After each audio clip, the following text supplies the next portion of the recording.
So good morning everyone, I'm Theodore Duxbury from doing my PhD in the Faculty of Pharmacy, and today I will be presenting on a section of my research entitled Engaged Rural Health Development, a Social Justice Framework.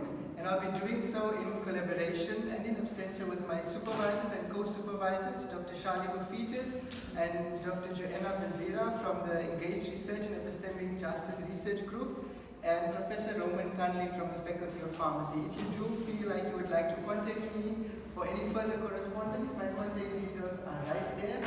This research is funded by the National Research Foundation as well as the Southern African Systems Analysis Centre. So I'll start by introducing the context and the research problem, the theoretical framework, the research questions, aims and objectives, the method, specifically the exploratory phase because that is where I'm at this moment. I'll continue through to the results, the conclusion, then you can refer to the references and the publication lists when we get to that. So in South Africa there are many socio-economic and health challenges, and I'll point out some of them here. It's the inadequate health coverage specifically to rural areas and with reduced access to healthcare, particularly so in the Eastern Cape province of South Africa, which is considered to be the second poorest province in South Africa.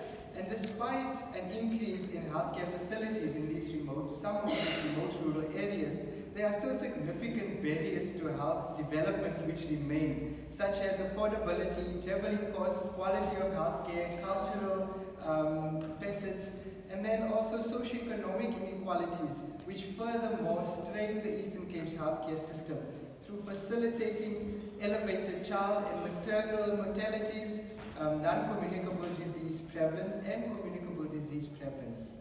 And so in addition to that, non-adherence to medical interventions are also exacerbated by structural as well as socio-economic and cultural barriers. Some of these might be lack of transport, food security, lack of social support, inadequate medical and mental health care services, low health literacy, stigma, relationships with healthcare workers, just to mention a few. And all these barriers cannot be addressed through biomedical models alone. And we want to zoom in even a bit further and become a bit more complex. We can look at more in depth about the social injustices. Social injustices such as poverty, access to healthcare, education, racism. The effects of apartheid are also argued to exacerbate something called epistemic injustices. Now, Miranda Afrika, a pioneer in the field, and this specific field of research, describes that these epistemic injustices mostly occur when a person is insulted or wronged in their capacity as a knower, and it's done so by denouncing their humanity. So it's basically the relationship, the epistemic relations between marginalized social groups and their epistemically privileged counterparts. And so it's basically the influence that the powerful have on the powerless. And so that is kind of in a nutshell what it's about. So first of all, I'll break it down a bit more. So epistemic injustices, as I said, the relationship between the dominant and their marginalized counterparts. And specifically, it's promoted by hidden prejudices. And so sometimes unconscious or pre-conscious cognitive bias. And so that is what basically drives this injustice from happening. There are two types. First, the first one is called testimonial injustices. And that is a prejudice against a person's social identity. For example, their race, sex, or educational level. And so, if I can make an example of this, it would be when, for instance, when a woman walks into a business meeting and in a business room, it's just men that are sitting there. And she comes in and she expresses, she gives her 5 cents, as we could say. And then her testimony is discounted purely because she's a woman. That's an example of a testimonial epistemic injustice. And then secondly, we speak about hermeneutical injustices. Now, these injustices occur when individual or social groups lack the interpretive skills or resources to make sense of important features of a speaker's experiences, because the marginalized group have been prejudicially excluded from the meaning-making process. And so this is kind of the epistemic. It gets much more complicated where we then go into epistemic shrinking and all those different types of things, but for this purpose, I'm going to leave it here. So looking at my theoretical framework, I am fascinated by this philosophical worldview, and so I'm going to break it down, philosophical worldview and the supporting philosophical belief, and then how I'm going to apply it in my research. So I'm going to follow critical theory, and then the transformative paradigm specifically. And the reason for doing this is that the transformative paradigm, it places that emphasis on dimensions of color, power, privilege, and social justice. So it really focuses on those marginalized communities and marginalized population. So Merton's 2009, I'm going to read here, states, the transformative paradigm emerged in response to individuals who have been pushed to the societal margins throughout history and who are finding a means for their voice to be brought into the world of research. So that's more or less what the transformative paradigm is about, and I feel it's very suitable in this context. And so I'll break down the different beliefs first on ontology, the epistemology, the axiology, methodology, and methods. So the ontology, first of all, follow the relativity philosophical belief. And in this belief, it states that we as researchers, we should acknowledge that truth is created by meanings and experiences. And then secondly, so we have to understand the individual's experiences and the context that shape their experiences. So that's basically what this belief is supporting. And then epistemology is predominantly emic epistemology. So it's not I'm going into a community and I'm forcing my belief systems, my knowledge systems onto the community, but it's emic.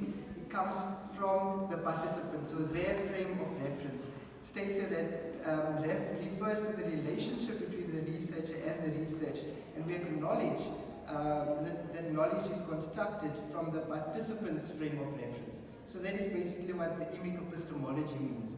And then the axiology refers to the epistemic justice side, which I covered in the previous slide. Methodology will be community-based participatory research, asset-based systems analysis approach. Still deciding if I'm going to go the grounded theory route. And then the methods, it's mixed method, exploratory sequential design. So that's more or less what I'm going to follow. And so systems analysis to some is also a very new facet.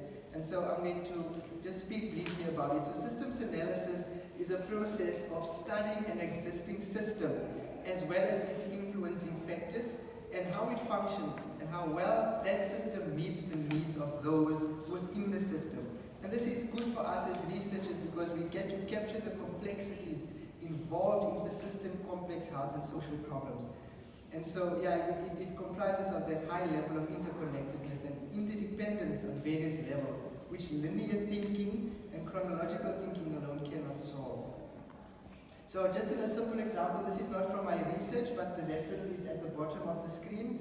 So for instance, you show it's various systems, so you kind of take the variables within the system and how it interacts with one another. You give them polarities to see how they influence it, positive, negative, and the loops that create. And it kind of gives you that visual representation of what happens. And in the end, you can convert these qualitative interactions into a more quantitative way, as you can see in the end, where we can get graphs. And so as you manipulate the system, it kind of pushes out quantitative results, and you can see how well your system is then performing.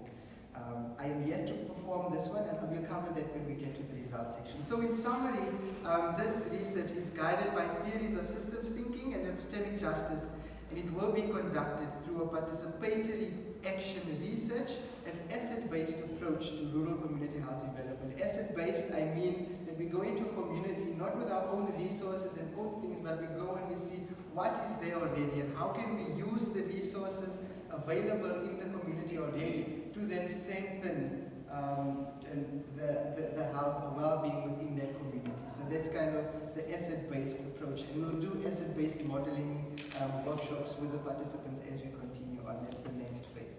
So particularly for this study, we voluntarily conducted with consenting community members from 6 rural hard-to-reach Amakala Game Reserve villages. So it's more or less 60 kilometers outside of Grahamstown.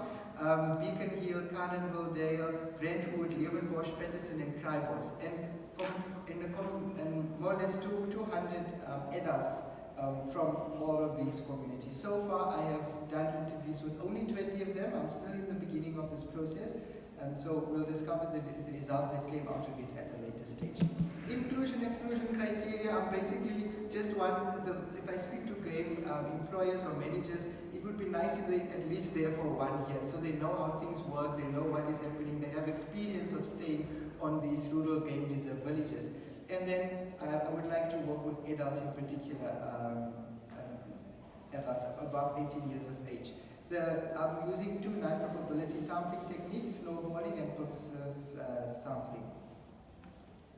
And so the research questions is, firstly I'll start off by what are the community health challenges? What are these challenges, and then how are these challenges interrelated? So this is where the systems analysis part comes in. What are the community challenges? Looking at all the different determinants of health within that situation, and then how are those variables interrelated? And how do the community members perceive, what do they perceive to be the source of these health challenges they identified? And then the asset-based approach, how do they kind of deal with those resources currently? How do they address the health challenges currently? And then to explore the existing body of tacit health knowledge within these communities, and then following the epistemic justice and the transformative paradigm to kind of bring their knowledge systems into what we consider to be the mainstream academia.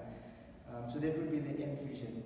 And then, participatory strategies, that we can only discuss, because it's a participatory action research approach, we can only come up with ways once we have interacted with the participants well enough, because it's what they want, it's not what I want or what we want. So the research aim is to improve community well-being, build health resilience through community-driven development, utilizing a participatory, asset-based systems analysis and epistemically just approach. And how I'm going to achieve this aim is I'm going to, as I said, investigate community health challenges and perform a risk analysis with that whole systems analysis approach.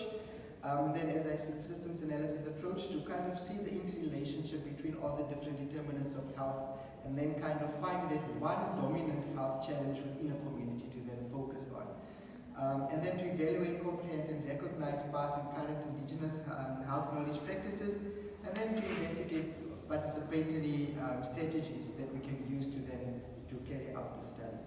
So this is only the so talking about the method, this is only the community entry, so the very beginning of it. And so first of all, I said I would like to conduct semi-structured interviews. After I could obtain gatekeeper permission and went through ethics and all of that, go semi-structured interviews with the game employers so I can get their perspective.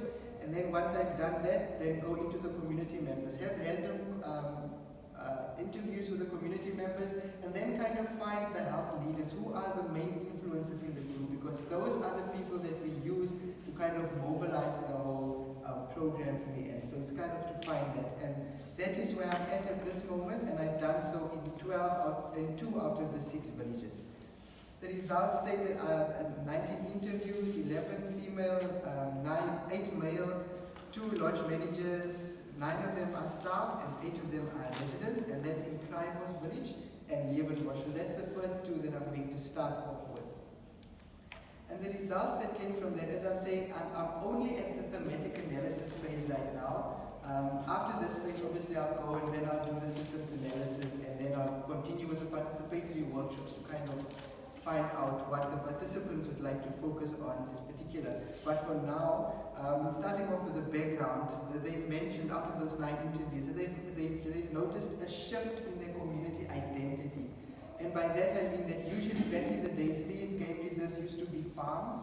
And so people used to, they farm, they had their own livestock, they had their own farming, vegetables and crops and those types of things. And so when it became a game reserve, it kind of, they had to let go of that. So they can't keep livestock anymore, and their farming and all those, their whole lifestyle then changed when it became a game reserve. So that's kind of, they said with that, and that brought in the whole couple of issues following from that. And then mobility is also an issue because it's 60 kilometers outside of town, and it's very expensive to travel and dangerous also sometimes to travel, because now they have to, some communities are located within the game reserve, so it's surrounded by the game reserve, so they can't walk from the village to the reserve gate because there are lions and all dangerous wildlife there. So mobility is an issue sometimes in that regard.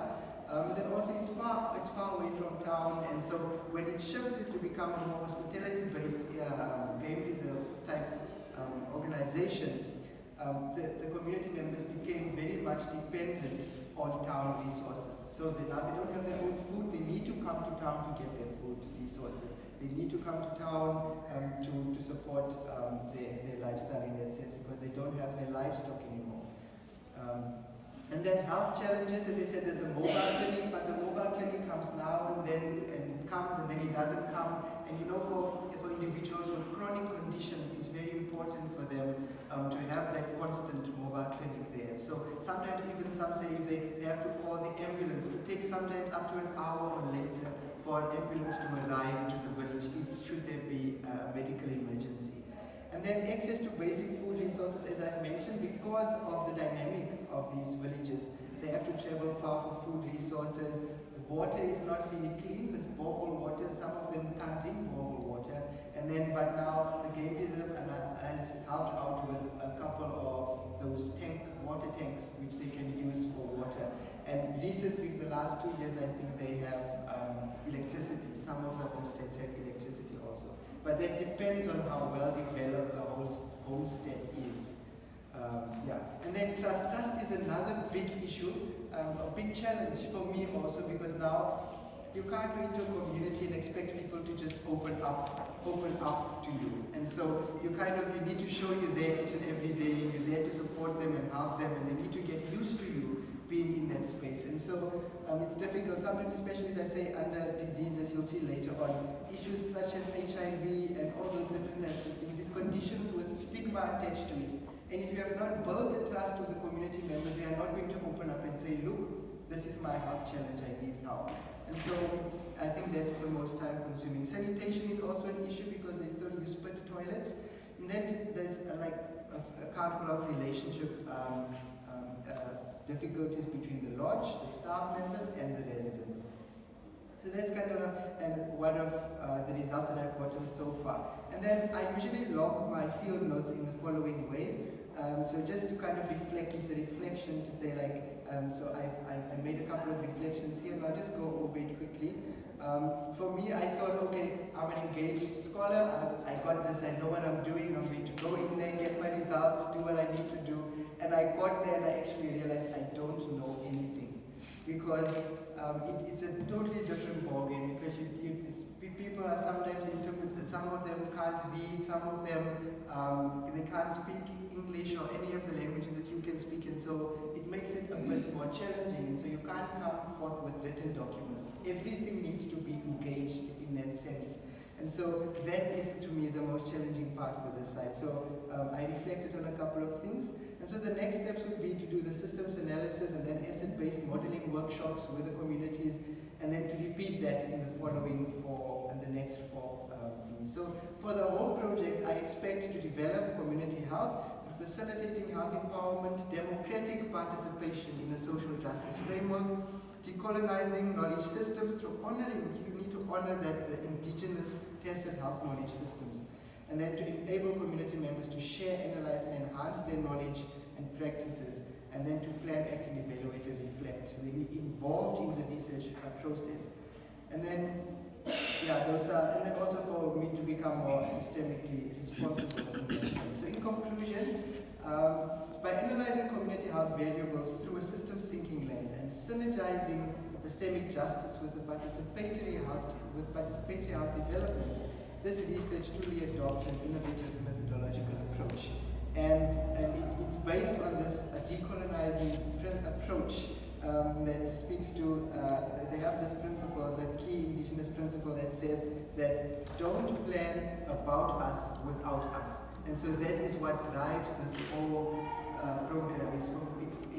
I'm not going to plan and come into a community and with my own beliefs and my own knowledge system and force it onto them.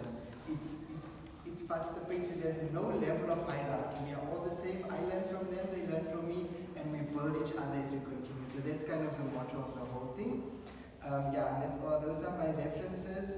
That's my list of publications. And yeah, I'd like to thank my supervisors, the funding agencies, Southern African Systems Analysis Centre, National Research Foundation, Rhodes University, and then the Community Engagement Office. They are really supportive, and so thank you so much.